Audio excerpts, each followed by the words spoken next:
Assalamualaikum warahmatullahi wabarakatuh. Halo teman-teman, perkenalkan nama saya Waodi Jesslyn dengan NIM 0503232049 dari kelas Perbankan Syariah 4B Universitas Islam Negeri Sumatera Utara. Di sini saya akan menjelaskan tentang sistem keuangan Islam dari mata kuliah Ekonomi Keuangan dan Moneter yang diampu oleh Ibu Haidar Rahmaini Jamilah. Baik, langsung saja, apa sih sistem keuangan Islam? Sistem keuangan Islam adalah sistem yang menjalankan aktivitas ekonomi sesuai prinsip syariah berdasarkan Al-Quran dan Hadis. Sistem ini tidak hanya berfokus pada keuntungan finansial, tetapi juga bertujuan untuk menciptakan keseimbangan ekonomi dan sosial. Nah, adapun prinsip utama dalam sistem keuangan Islam itu, yang pertama larangan riba atau bunga. Riba dilarang dalam Islam karena dianggap sebagai bentuk eksploitasi yang menyebabkan ketidakadilan ekonomi. Yang kedua, berbagi risiko. Keuntungan dan risiko harus ditanggung bersama oleh pihak yang terlibat dalam transaksi. Yang ketiga, transparansi dan keadilan. Semua transaksi harus dilakukan secara jelas, tanpa ada unsur gharar atau penipuan. Yang keempat, investasi yang halal. Tidak boleh berinvestasi dalam bisnis yang bertentangan dengan syariah seperti alkohol, perjudian, atau industri yang merugikan masyarakat. Dan yang kelima, mengutamakan kemaslahatan umat. Keuangan Islam bertujuan untuk kesejahteraan masyarakat secara luas, bukan hanya keuntungan individu atau kelompok tertentu.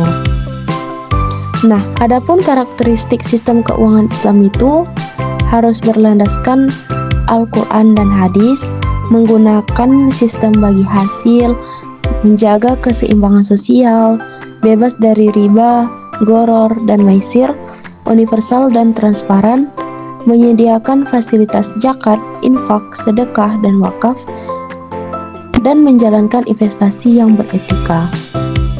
Nah, selanjutnya ada instrumen keuangan Islam. Dalam sistem keuangan Islam terdapat berbagai instrumen. Yang pertama, zakat, untuk membantu fakir miskin atau kelompok yang membutuhkan. Yang kedua, infak dan sedekah, sumbangan sukarela yang tidak wajib tetapi dianjurkan dalam kesejahteraan masyarakat. Ketiga, wakaf. Wakaf ini berupa aset tetap seperti tanah, bangunan. Yang keempat, sukuk, seperti obligasi syariah. Yang kelima, reksadana syariah. Dan yang keenam, asuransi syariah. Nah, selanjutnya ada akad dalam sistem keuangan Islam. Akad yang pertama yaitu wadiyah. Wadiyah yaitu akad titipan antara pemilik barang dan penerima titipan. Yang kedua, mudharabah, yaitu akad bagi hasil antara pemilik modal dan pengelola usaha, di mana keuntungan dibagi sesuai kesepakatan. Yang ketiga, musyarakah, yaitu akad kemitraan di mana dua pihak atau lebih menginvestasikan modal dan berbagi keuntungan serta risiko. Yang keempat, murabahah, yaitu akad jual beli di mana penjual memberitahu pembeli tentang harga barang dan keuntungan yang diperoleh. Yang kelima, ijarah, yaitu akad sewa menyewa yang digunakan dalam pembiayaan aset seperti rumah dan kendaraan. Dan yang keenam, ijarah muntahiyah bit tamlik, yaitu akad leasing dengan opsi kepemilikan di akhir masa sewa. Nah, selanjutnya ada strategi optimalisasi keuangan Islam untuk menjadikan Indonesia sebagai pusat ekonomi dan keuangan syariah dunia.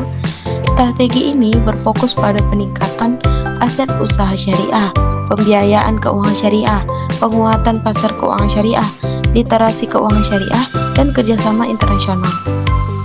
Nah, strategi utama yang pertama yaitu penguatan ekonomi syariah seperti halal value chain, kelembagaan, dan infrastruktur pendukung. Dan yang kedua, penguatan pasar keuangan syariah seperti regulasi, infrastruktur, instrumen keuangan, basis investor, dan keseimbangan pasar. Untuk mendukung strategi ini dilakukan program kerja utama seperti riset dan asesmen, edukasi, dan penguatan kelembagaan. Sebagai strategi dasar diterapkan kebijakan ekonomi syariah di tingkat daerah, nasional, dan internasional dengan dukungan sumber daya insani, data dan informasi, serta koordinasi dan kerjasama. Nah, dengan pendekatan ini, ekonomi syariah diharapkan tumbuh pesat dan mampu bersaing secara global. Sekian dari saya ucapkan terima kasih. Assalamualaikum warahmatullahi wabarakatuh.